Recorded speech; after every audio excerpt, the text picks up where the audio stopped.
प्रिय दर्शकों, हर व्यक्ति चाहता है कि उसे कभी दुख प्राप्त न हो और वो जो चाहे, जो भी उसका लक्ष्य हो, जो भी उसका उद्देश्य हो, वो उसे प्राप्त हो।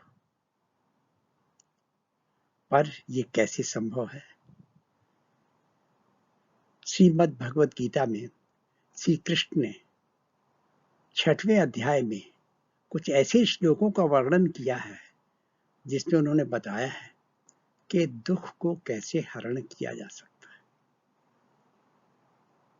किस तरह से जीवन जिए कि हमारे पास दुख न आए और हम अपने परम लक्ष्य को प्राप्त कर सकें। आइए समझते हैं इन श्लोकों का रहस्य।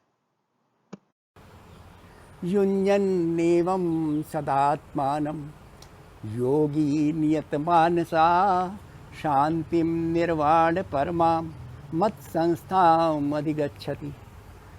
युञ्जन्नेवं, जो लगाता है, सदात्मानं, अपने को इसी तरीके से हमेशा, योगी नियत मानसा, मन को नियत करके, नियंत्रित करके, रसायन करके, कंट्रोल करके, हैं, खाना पीना।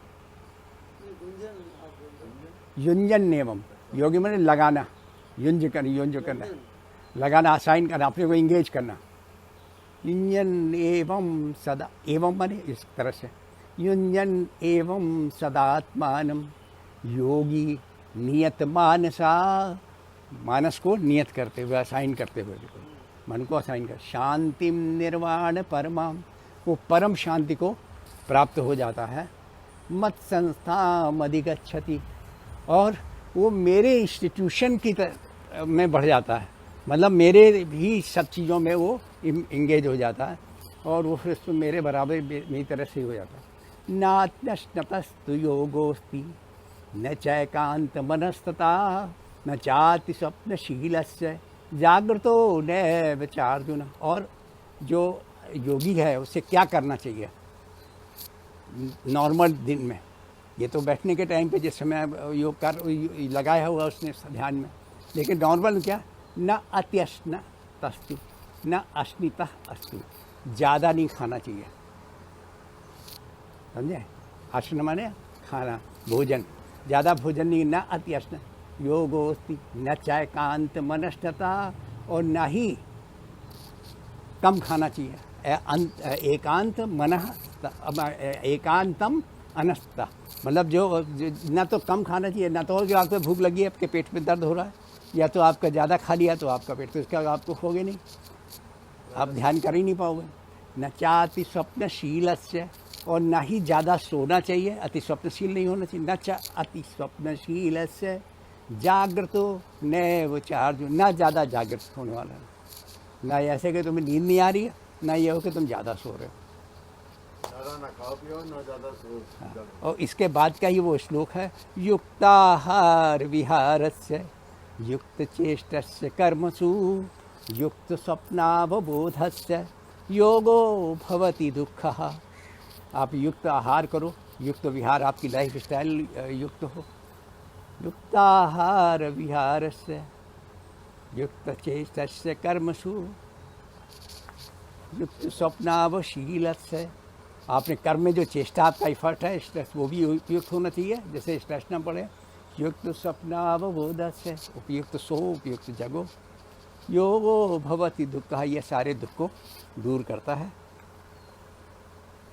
यदा विनयेतं चित्त मात्मन्येव तिष्ठते निस्पृहा सर्वकामेभ्यो युक्त इत्युच्यते तदा।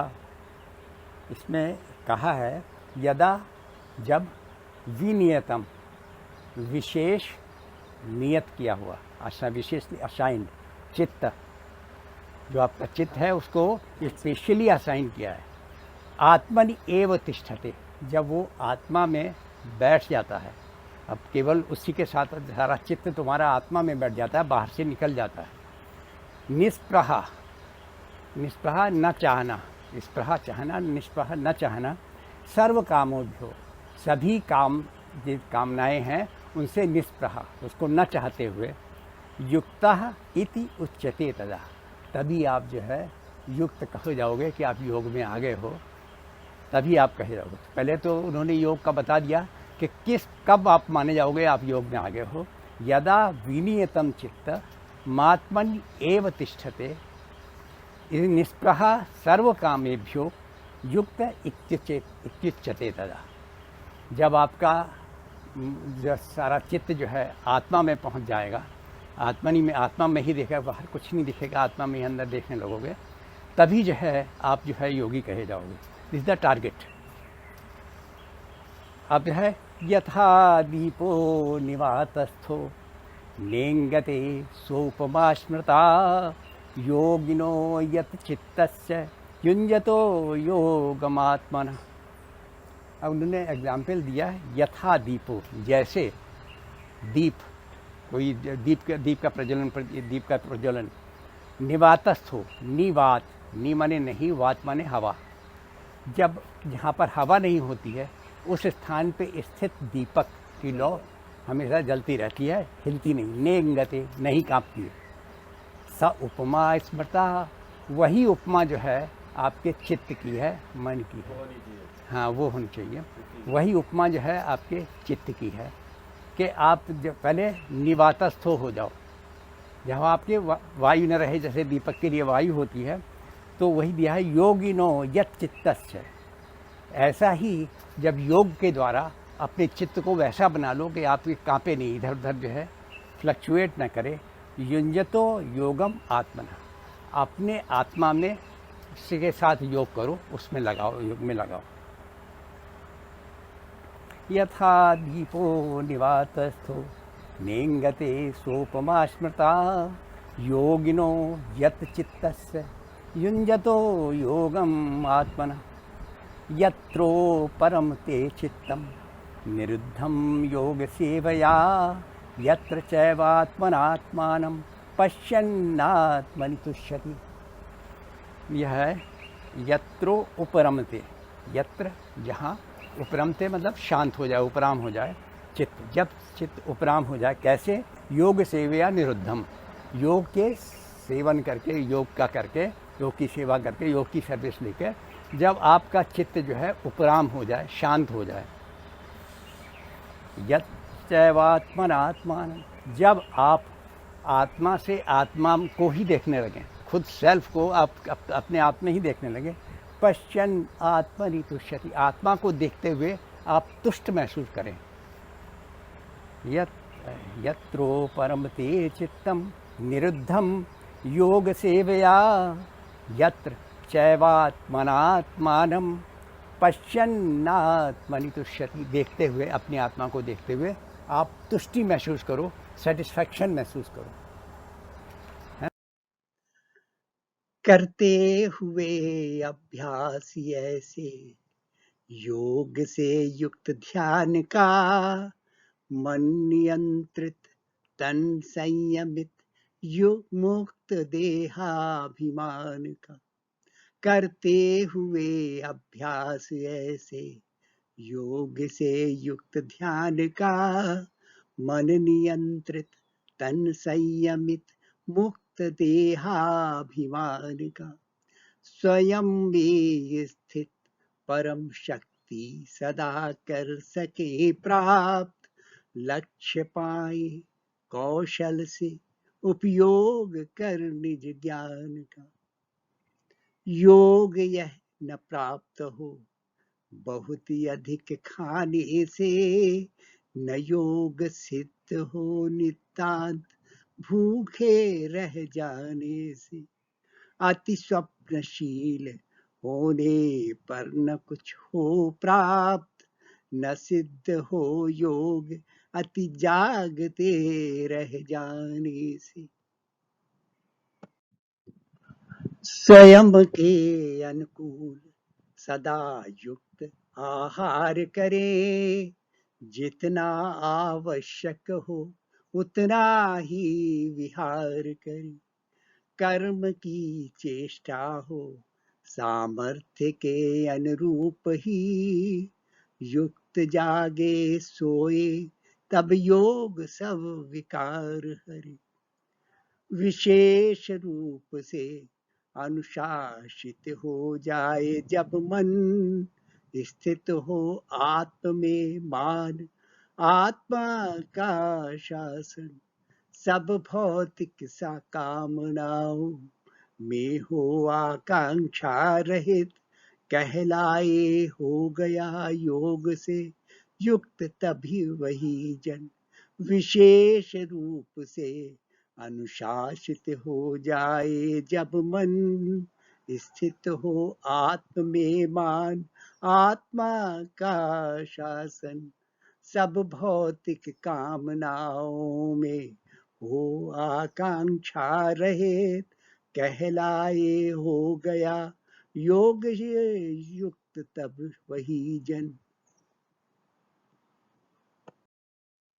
दीपक की लौ जैसे न होती कभी कंपायमान, गतिहीन वायु में हो स्थित कहलाती समान, उपमा योगी के नियंत्रित चित्त की वैसी जब, स्थिर आत्म स्थित कर रहा योग अभियान, जहां पा जाता चित्त शांत हो परम विश्राम, योगाभ्यास से वश में कर ले ऐसा धाम, स्वयं में ही संतुष्ट हो जाए आत्मा जहां, देखता है उसका मन ले चुका विराम। Learning. Let us understand what learnings we get from these shlokas. The first learning is that every individual is unique. No two individuals are similar.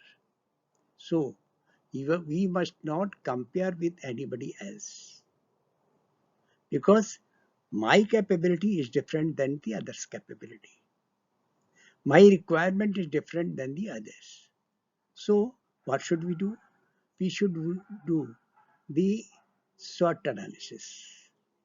This is the management principle. Whenever we are deciding for any project, we are doing the SWOT analysis. The same way, we should do our own SWOT analysis. What is our strength? What is our weaknesses? What opportunities we can have? And what is the threat?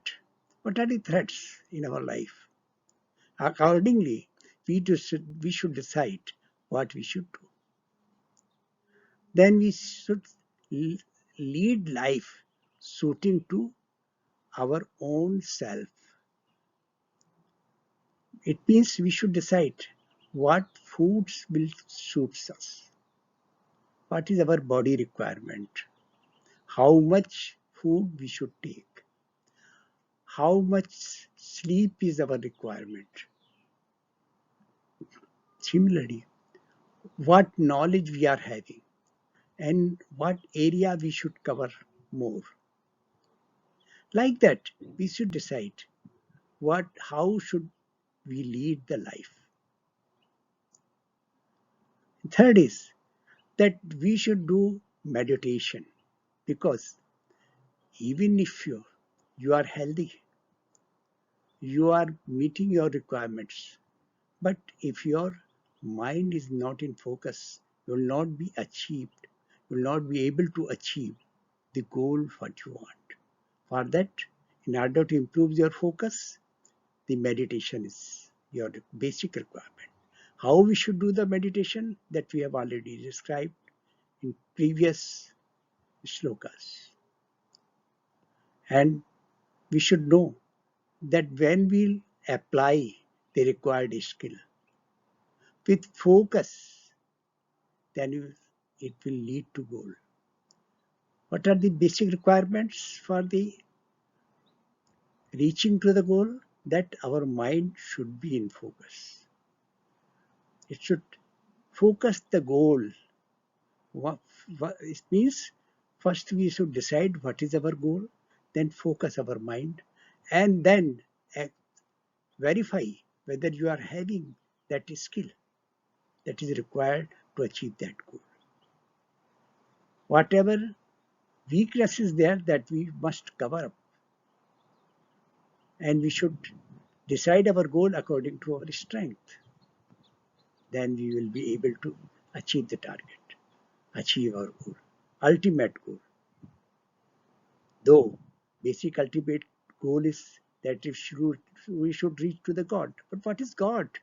God is what is if we reach where we want to reach, where we are satisfied, most contented, without worries. So we must try to acquire the skill based on our knowledge and focus on our goal and make an effort. We will reach to our goal. Thank you.